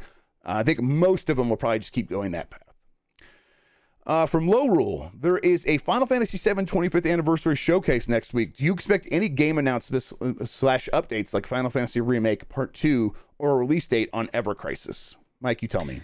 Maybe. I think we might see something about Ever Crisis. I don't think we're going to hear about 7 Part 2 yet. They don't need to announce that one super early like they did the first one, right? And if they already have, things like Stranger of Paradise and 16 on the horizon, we may not have to hear about Final Fantasy VII Remake Part 2 this entire year. From Cranjus McBasketball. Hey, Jeff and Mike, with E3 dead and buried, will we see most companies' events still scheduled around the same 4 or 5 days, or will they try to spread the mess out as much as possible like they did in 2020? I think that Jeff Keighley is going to do his best to round them up into a 1-week period. I bet he is going to I think he's going to have mixed success with that. So I think it's going to spread out quite a bit. Certainly easier for us this last year when it was kind of in that 1-week period than it was 2 years ago when it was all over the place. Yeah. It was still our best podcast weeks. We did one every day. People tuned in. We had huge audiences, got over 1,000 people watching every day. So like, it's the kind of thing where it's like, it's nice for us when we want to talk about games. People want to come listen and take that time to do it. So when it's spread out, it's definitely much more of a pain. Velocity Prime 1. Well, it appears my questions got eaten by the forum last week, so I'm going to ask 2 this time. Yeah, that's fine, but I'll definitely do that. Why is the console warring so bad this generation? Limited supplies, pandemic anxiety, extra FOMO. Feels like we got shit back to a 2007 message board battle for no good reason recently. I agree with that. What do you think, Mike? Yeah, no, it's hard. It's kind of hard to point that. I think some of it was just the excitement of new consoles coming out, so it kind of just revitalized it, right? Like everybody got really into picking sides again and just getting really into it. And plus just the internet and the world's a dumpster fire in general right now. We're just used to fighting constantly, so it's like, well, here's a new thing we can fight about. All right, yay, let's fight. I think that it is exacerbated by the fact that last generation looked a little bit different, where if you picked PlayStation 4, you were just kind of generally, you were pretty happy with your choice. It was clearly, for many people, the right choice. If you picked Xbox One, you weren't like, for the most part, there were definitely people doing this, but for the most part, you weren't looking over PS4 and being like, what are you guys doing over there? You messed up. You were mad at Microsoft for like choking and making mistakes after the other, and you were more mad at Microsoft than you were at like Sony owners.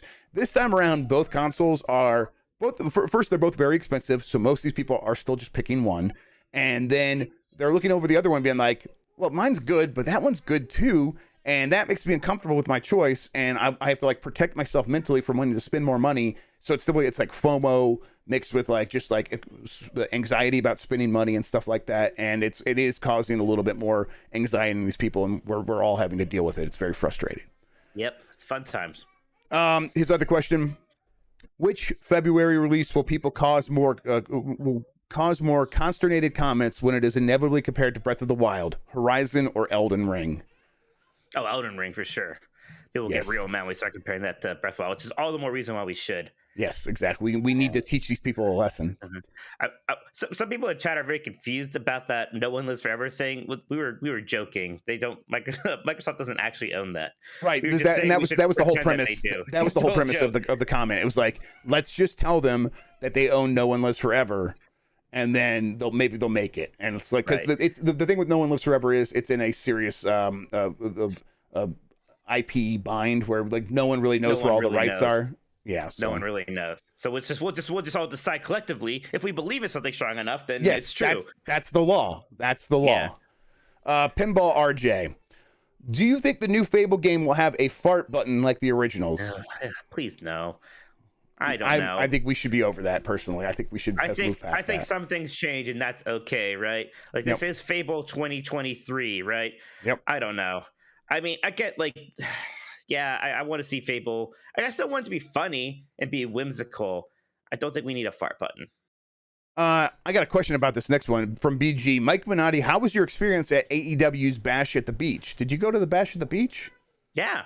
Is that what that was? That's what so it was Dynamite. It wasn't a pay-per-view, but they sometimes name their Dynamites and they have like a slightly better card.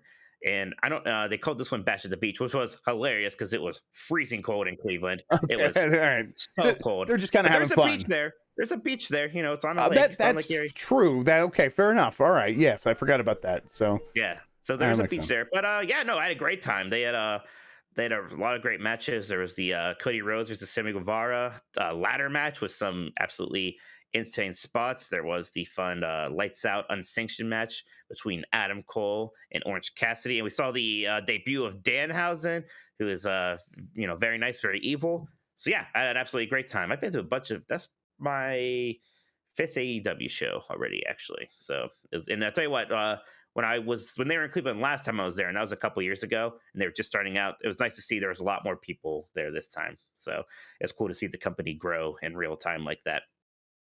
My favorite pay-per-view ever, and it was never Beach Bash, not Bash at the Beach, Beach Bash. Thank you, One versus CP.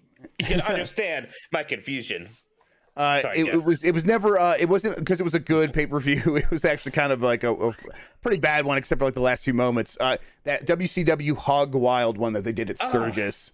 There was just something about like that, like having all these motorcycle fans who like were kind of maybe into wrestling, like they definitely were not following any of the storylines or anything like that, and so it's just kind of like this. They had this like weird, violent vibe to it. I don't know. There was something about it that really got me. WCW used to do this, just like do pay-per-views at like or shows at places. They did a bunch of shows just outside the entrance of Disney MGM Studios for a while. Yes, and they were like shows right when the NWO was a big deal. So those shows are very important now. So you go back and watch. Yeah, it's like really weird. Yes.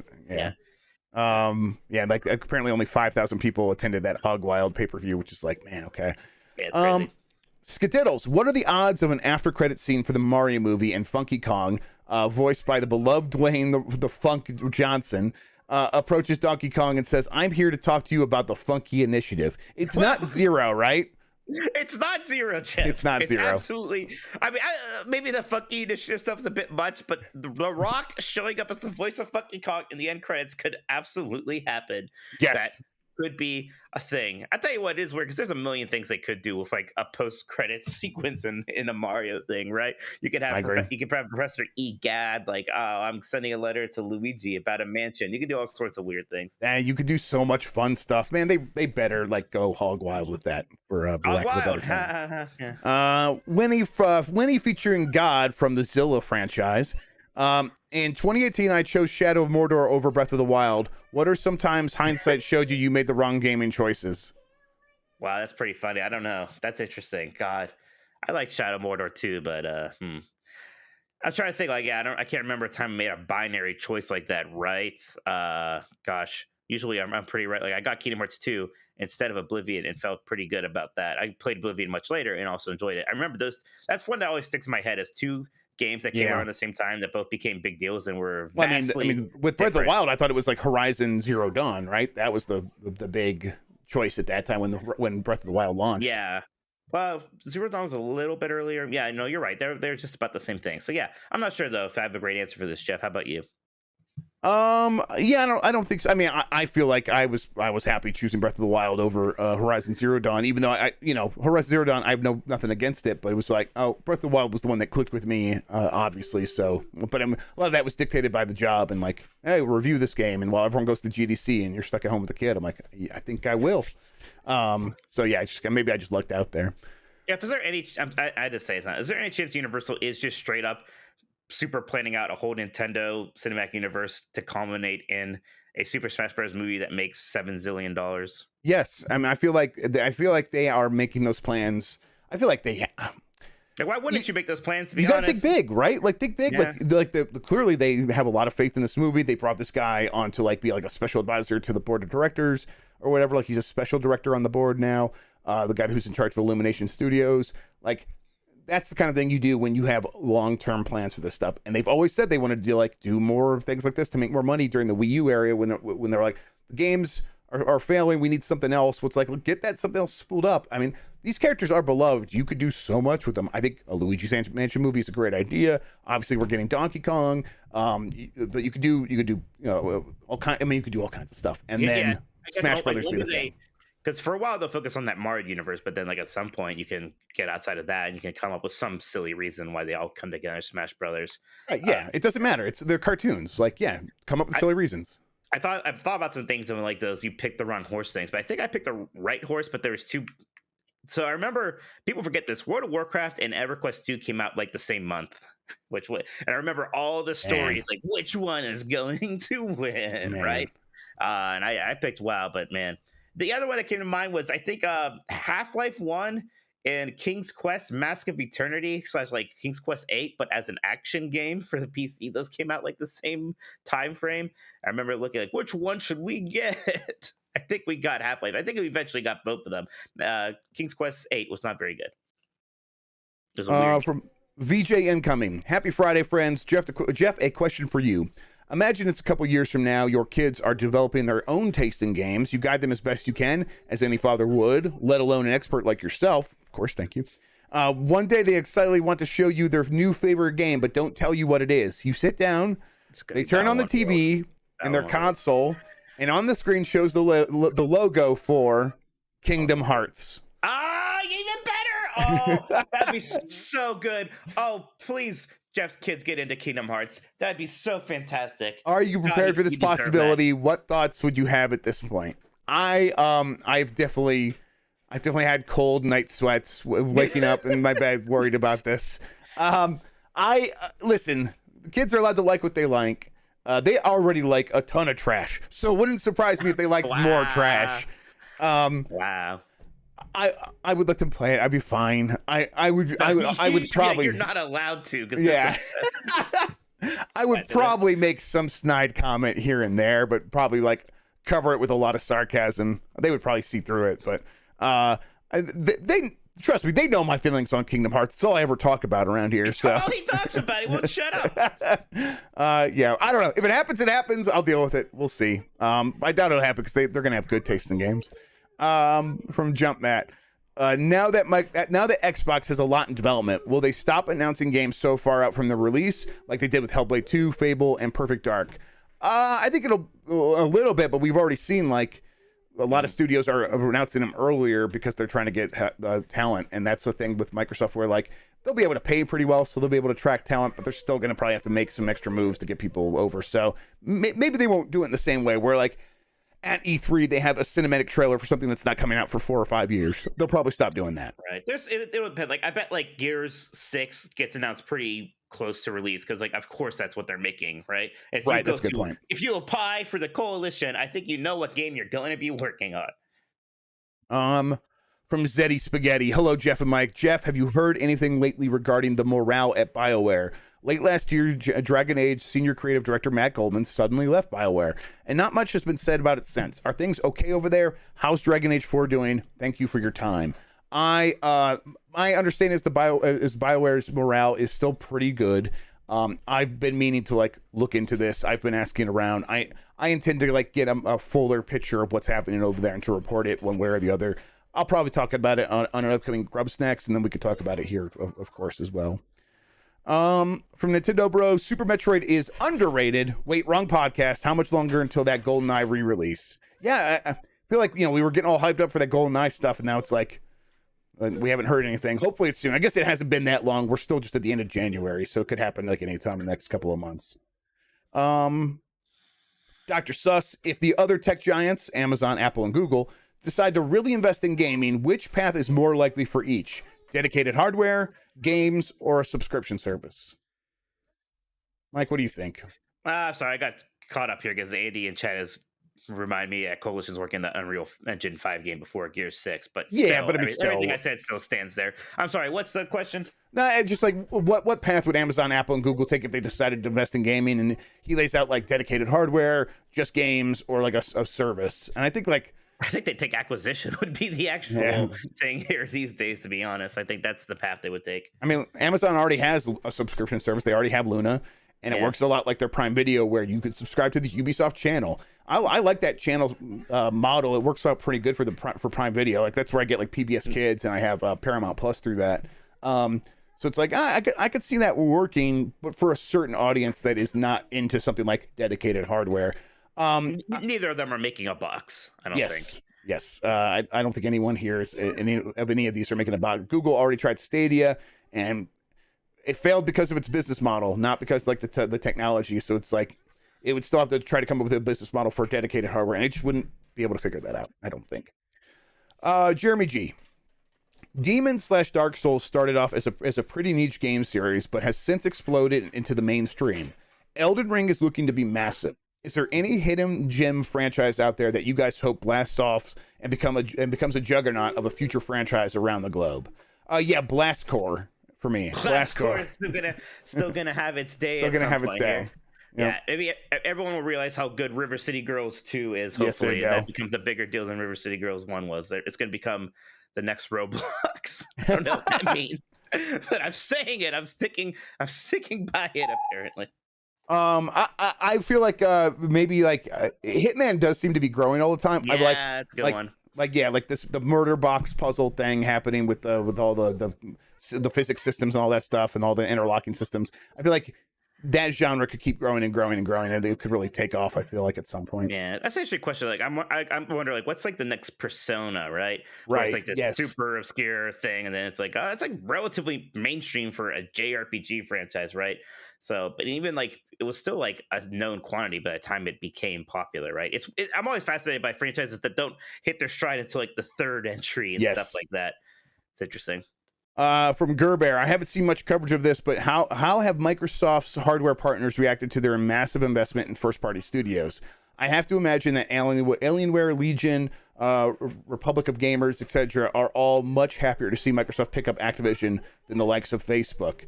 I mean, I think that yes, because like those companies rely on there being big games to sell to then sell their hardware and stuff, but they're not like. Microsoft's not really beholden to them all that much. Like, yeah, they make Windows PCs, sure, yeah, but like they don't have a lot of other options. Like, they're not going to start making Linux PCs anytime soon. So they kind of have to just go with what they can. They have to roll with the punches, no matter what. We've got a few more. Jayton, hey guys, got a question for you. Dwayne "The Rock" Johnson said that he is doing yet another video game movie, one that is really big and badass. Do you have any guesses as to what it could be? Mike? My favorite guess is that he's making a new Doom movie and he just forgot that he was already in one. My favorite guess is that he is making the Chronicles of Riddick, Butcher Bay, and he's playing the Vin Diesel role as a way to really say a fuck you to Vin Diesel. That'd be hilarious. That would be incredible. Yeah.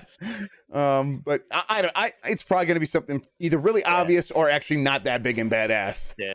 Dean's calling me. 1 second. Let's see what this is about. Yeah, sure thing. Did he get you in Slack at all? Let's see. No, he's not saying anything there. Let me see.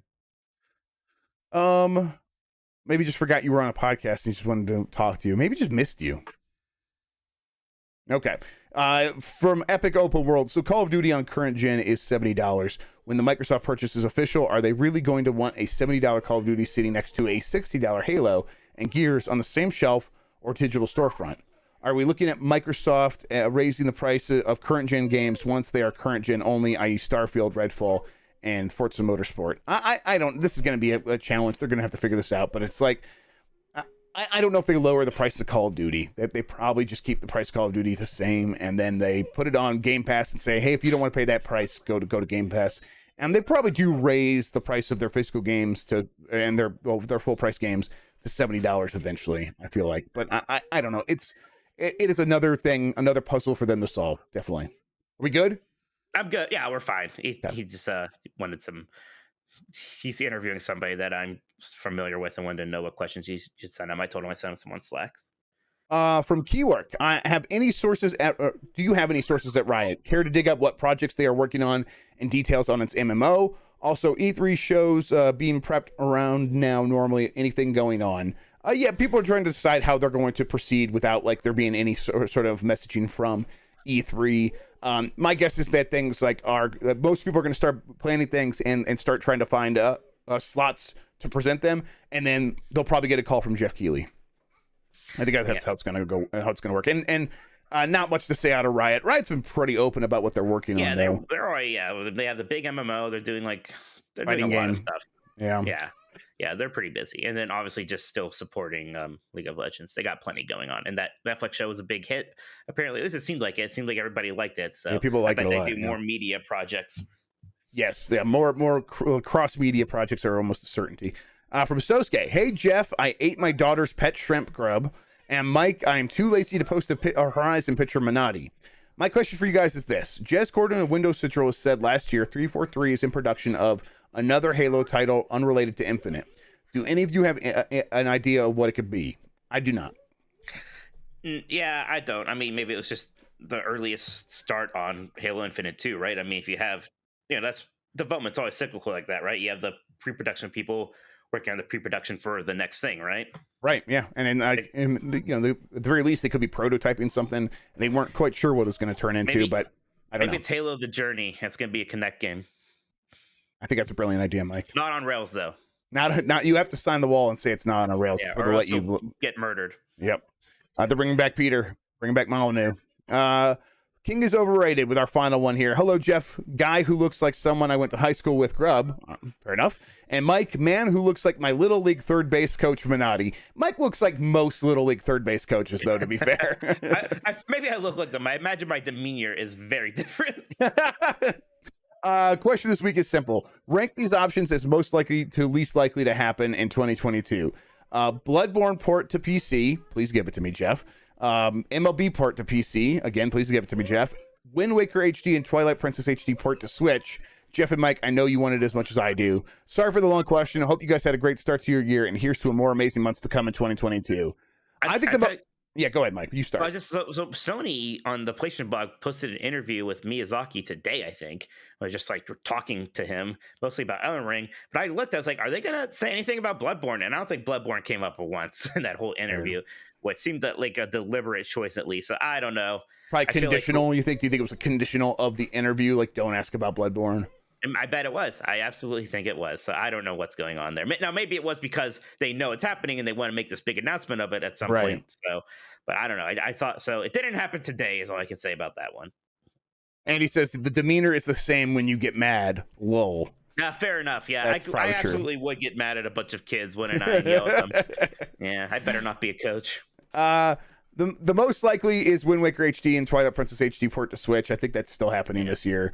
I think the next most likely is Bloodborne port to PC, because I think an MLB port to PC will happen eventually, but not this year. They're going to probably try to get it on Switch before they even put it on PC. I guess PC would be easier. So maybe, but I think PC port happens for MLB next year. But I could be wrong. Okay, Mike, that does it for the community questions. A lot of questions like always, but thank you everybody so much for sending them in. I'm going to, while Mike reads the next super chat, I'm going to reset this doc right now. Alrighty. Well, Jeff, let's get your multitasking abilities at work here. Yes. AR Not Skywalker asks, Project Pentiment / Sawyer is still on track for 2022? I don't know anything about Sawyer / Project Pentiment. Jeff, what is this? This is the one. This is Josh Sawyer's game. It's the one that's like an ancient think I said, did I say ancient Rome? I can't remember exactly all the details. I'm terrible at remembering this stuff. But it's like a murder mystery game. It takes place in actual history.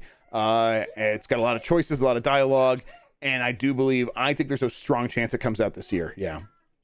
Okay. Ariel Delgado says, do you think we'll see Halo the Endless this year? I think if we see it this year, it'll be December. I think it'll be very late, but there's a chance.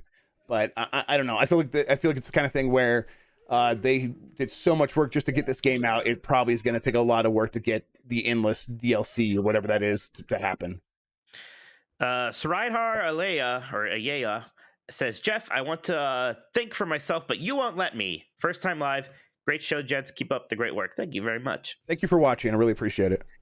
RDX Son of a Fett says Halo Ring is now canon in Star Wars. I'm not caught up on Boba Fett, but is there a Halo Ring in a new episode or something? Yeah, honestly, if people aren't watching the Boba Fett, just go watch episode 5. Like, there's some really cool stuff in there. There's Halo rings. There's like Terminator, like Future War stuff in there. There's a lot of cool, like, we're gonna riff on other ideas from other sci-fi stuff in this one, and it looked great. It was really cool. It was like one episode where it's like, oh, this looks fantastic. This is really cool stuff.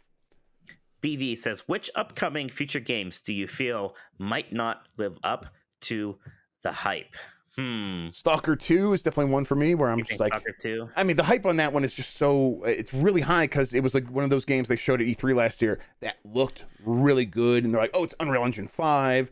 And I'm like, they could easily be sort of putting this together with spit and glue right now. And the real thing's going to be a mess. I'm not going to get my hopes up for Stalker 2 until we get someone on hands-on and actually play it and say what it plays like. I don't know. Beyond that, every game has the possibility to disappoint us, Mike. Yeah, it's hard to say. Like, I could just be spicy for funsies and say Elden Ring, but I don't really believe that. And there's so many things that like seem like such no quantities. Like, of course, Splatoon 3 should be good, and like God of War Ragnarok should be good. They're pretty, they do that again, right? So I don't know. There's not like what's coming out. Like Arceus could have been an example because it's like an established franchise, but it's something new and weird. Right. And I don't know. It would have been my answer, but now everyone seems to love it. Right. And I refuse to say it about Kirby because I'm just fully on board that train. Yeah, like, Kirby could be one though. Everybody could be. Yeah, like it could be that, which would devastate me, but it could. Of course. Yeah. Last one here. Good Morning Game says, "Happy Friday, fellas. Is Yacht Club's 3D platformer Shovel Knight 64? And how long until Yacht Club is acquired by Microsoft?" I don't think it's. I'm not. I can't remember if they explicitly said it's not like a Shovel Knight related game, but that's my impression. Shovel Knight 64 would be fucking awesome. That'd be fantastic. I would. Yeah. That's kind of what I would like, but I think they're trying to diversify more. I get it. Whatever. I think it's maybe not Shovel Knight. Do you think Microsoft would acquire Yacht Club? Sure, why not? They'll acquire anything that has legs. Sure. I mean, that's one, again, it doesn't acquire much, but that's one maybe Nintendo should be like, yeah, that'd be great. Yeah. Club. But maybe not. All right, Jeff, that's it for the super chats. All right.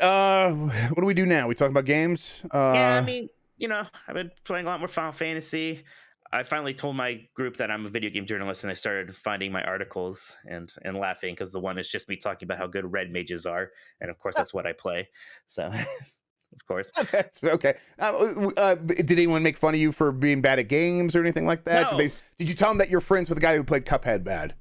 No, I should have said that because maybe they would know who I. Yeah, they'll know that probably. Right. If it's people who like aren't super like attuned to like the game media, a lot of times like GamesBeat, they're like, oh, and then I feel like they think I'm lying. They haven't heard of GamesBeat. They don't think I should just lie. Like, I work for IGN. Sure, I know people there, but right. And then I sometimes I throw your name out there to see if they recognize you.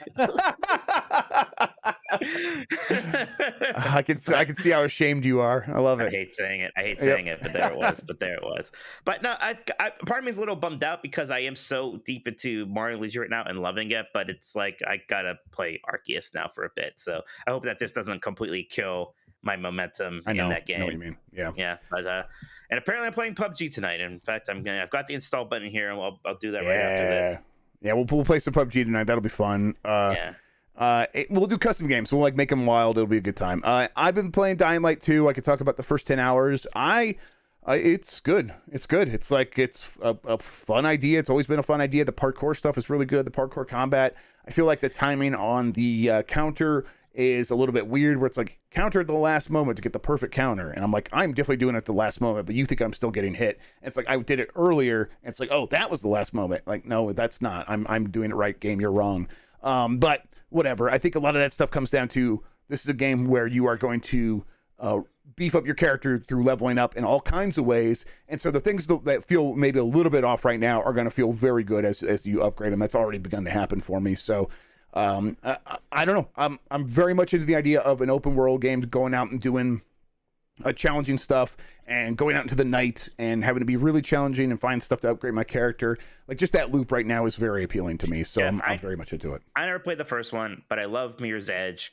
But I'm very over the whole zombie aesthetic and that whole thing. Do you think I would care about Dying Light 2? I think that it would be very fun to play with friends because it is a co-op game. I think you would probably still have a good time doing that. I think it is very much a zombie game. Yeah, and it's very much like, oh, at night you're gonna you have to go out at night, and that's like when things are really challenging and it's kind of scary, and it's and like you're gonna face off against Left 4 Dead style special zombies and things like that. And it is 100% still that. But it's also a really good open world game, and it always was. And this one seems like it's kind of building on all the things in the right ways. And there's it seems like there's some good writing, and there's a lot of cool stuff happening in the world. But if your friends get into it, and like the people you play games with regularly get into it, and they ask you to maybe join them, I bet that would be the right way to play it. I bet you'd have a good time doing that. But hey, let's wrap this up, Mike. Let's get out of here. Does that sound good? Okay. Yeah, we got lots to do. I think we might be joining a Spaces with Andrea Renee soon, talking about the event. I want to get some lunch. I want to get some lunch to do that. Time. Yeah. So we'll do that, then I'll eat. Okay. Mike, tell people where they can find you on the internet. Find me on Twitter at Tokoto, TOLKOTO. Check out my 90s Disney podcast, 90s Disney, at 90sdisney.com. We'll be back on Tuesday with last of the Nintendo's. We're talking about the most underrated Nintendo games. We had that upsetting overrated episodes. Yeah. We're gonna do a palate cleanser now. Yeah, I won't say Blastcore again, but yeah, we'll see. Dying Light 1 or Dying Light Day 1 Game Pass. What do you think? No chance. They think this game's going to be a huge success. They are 100% bought into selling this game to everybody. I am Jeff Grubb on Twitter. Follow me. I will also be looking out for Mike buying the first Arby's. Everyone, I got an update on this because my brother reached out to them. And Bournemouth Township, where they're looking at discussions for the building. It's currently for sale. We have asked Arby's if they have interest in it. We're trying to determine if the building could qualify as a historical building. They note that the original Wendy's was in Columbus, and it got torn down, and we cannot allow that to happen to Arby's. We cannot allow that to happen to Arby's. No way. Yes. Yeah, I went to that original Wendy's too. That's a goddamn tragedy. So we're gonna save this Arby's building. That's gonna be our new. I didn't know they torn down that Wendy's. That's devastating. That's oh man. Okay. Yeah. Well, hey, you guys fight the good fight. I'm very excited about this. We're gonna get a historical marker there at least. That's our new goal. Let's get Creaky Legs to take this and we'll get make a video and send it to Arby's or something. Like, Creaky, if you're watching, let's make it happen. I'm gonna do some reconnaissance at some point, maybe this weekend. I'll get some Twitter updates. So we're gonna go check this building out. Mike on the recon. All right, everybody, join the Discord. Discord.gg/GameMess. PUBG's free. Go download it. I know you don't like it. I know you have bad taste in video games. That doesn't matter to me. Go download it. I'm downloading it. I know you. I'm talking. I know. Thank you for downloading, Mike. Even Mike is downloading it. Everybody, come play with us tonight. I'm doing custom games. I'm gonna make wacky rules. It's gonna be a really fun time. It's gonna be we'll do 20 on 20 or something like that. Join us. Come hang out tonight. Twitch.tv/JeffGrubb. Bye, everybody. Bye.